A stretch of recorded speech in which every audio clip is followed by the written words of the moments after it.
Presentation. Yeah. Imagine speaking a language your ancestors used for thousands of years, and then realizing that you're the last person to know how to speak the language fluently. What happens to that part of your history and your culture and your heritage? What happens to the identity of the people who speak or spoke that language? That actually happened to Marie Wilcox, who is a Wukchumni woman who passed away recently, in recent years. She was the last speaker of the Wukchumni language, which is native to the San Joaquin Valley. The Wukchumni language is a part of a Yokut language of the native people of California. Did you learn this in school?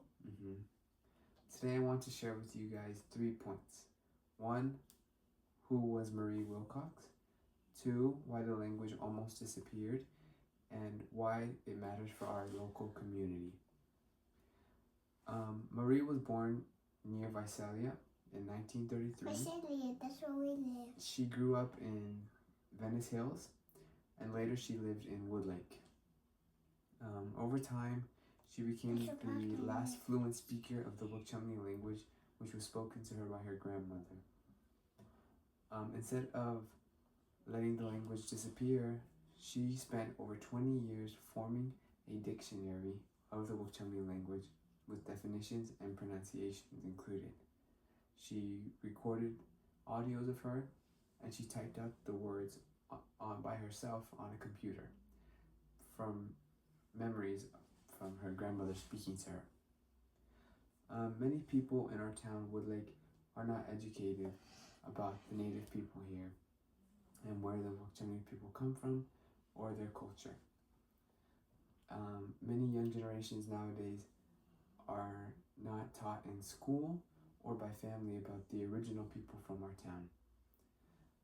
Marie's story is one that is helping preserve her people's culture, her people's language, and her people's history. And through language, there's carried stories, folklore, history, recipes, jokes, many great things that carry the history of a people. It's more than just communication. Now, why the language was pushed to the brink of extinction? The language was almost extinct due to the assimilation forced upon the native people by European settlers, by Spanish influences, the missions. All of those outside influences made the native people of California unable to speak their native language in preference of English, or in some cases, Spanish. Why is this important to our local community?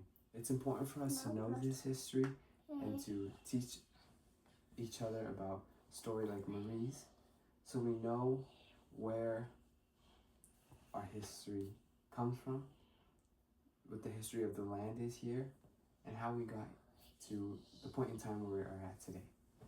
It is important to not erase the people who were here originally, to not forget the history, and to acknowledge that the land we are on was inhabited by native people by the thousands, for thousands of years as well. This is personally very important to me because I have an interest in linguistics and languages and the preservation of languages.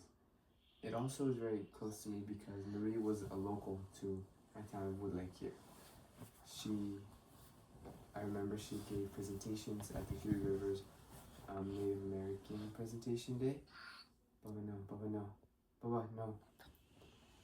She taught about basket weaving, her language, and Baba, no. I'm looking at the camera. No. Taught about language, culture, history, music. Hello. It was all very important to her, and it should be all very important to us. In conclusion, her story is a rare one that you don't find across